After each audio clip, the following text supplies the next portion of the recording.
Number one, don't multitask. And I don't mean just set down your cell phone or your tablet or your car keys or whatever's in your hand. I mean, be present. Be in that moment. Don't be thinking about your argument you had with your boss. Don't be thinking about what you're going to have for dinner. If you want to get out of the conversation, get out of the conversation. But don't be half in it and half out of it. Number two, don't pontificate. If you wanted to state your opinion without any opportunity for response or argument or pushback or growth, write a blog. Bill Nye, everyone you will ever meet knows something that you don't. I put it this way: everybody is an expert in something. Number three, use open-ended questions. In this case, take a cue from journalists. Start your questions with who, what, where, when, why, or how. If you put in a complicated question, you're going to get a simple answer out. If I ask you, were you terrified? You're going to respond to the most powerful word in that sentence, which is terrified, and the answer is, yes, I was, or no, I wasn't. Were you angry? Yes, I was very angry.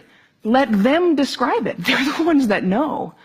Try asking them things like, what was that like? How did that feel? Because then they might have to stop for a moment and think about it, and you're going to get a much more interesting response. Number four, go with the flow. That means thoughts will come into your mind, and you need to let them go out of your mind. We've heard interviews often in which a guest is talking for several minutes, and then the host comes back in and asks a question which seems like it comes out of nowhere, or it's already been answered. That means the host probably stopped listening 2 minutes ago because he thought of this really clever question, and he was just bound and determined to say that. And we do the exact same thing. We're sitting there having a conversation with someone, and then we remember that time that we met Hugh Jackman in a coffee shop, and we stop listening. Stories and ideas are going to come to you. You need to let them come and let them go. Number five, if you don't know, say that you don't know. Do that. Err on the side of caution. Talk should not be cheap. Number six, don't equate your experience with theirs. If they're talking about having lost a family member, don't start talking about the time that you lost a family member. If they're talking about the trouble that they're having at work, don't tell them about how much you hate your job. It's not the same. It is never the same. All experiences are individual. And more importantly, it is not about you. You don't need to take that moment to prove how amazing you are or how much you've suffered. Somebody asked Stephen Hawking once what his IQ was, and he says, I have no idea. People who brag about their IQs are losers. Conversations are not a promotional opportunity. Number seven,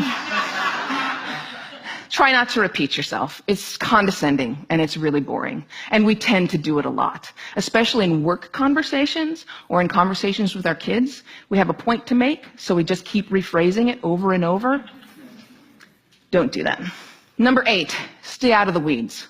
Frankly, people don't care about the years, the names, the dates, all those details that you're struggling to come up with in your mind. They don't care. What they care about is you. They care about what you're like, what you have in common. So forget the details. Leave them out.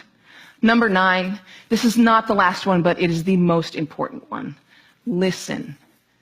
I cannot tell you how many really important people have said that listening is perhaps the number one most important skill that you could develop. Buddha said, and I'm paraphrasing, if your mouth is open, you're not learning. And Calvin Coolidge said, no man ever listened his way out of a job. Why do we not listen to each other? Number one, we'd rather talk. When I'm talking, I'm in control. I don't have to hear anything I'm not interested in. I'm the center of attention. I can bolster my own identity. But there's another reason.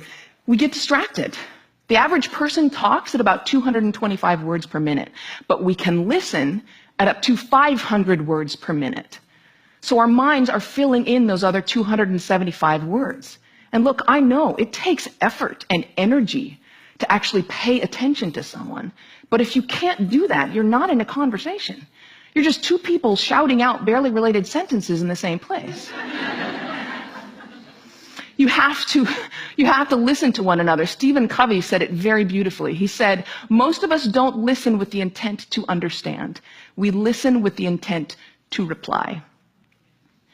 One more rule, and number 10, and it's this one. Be brief.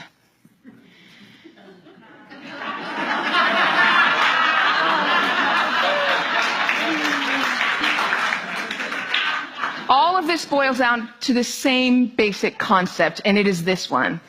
Be interested in other people.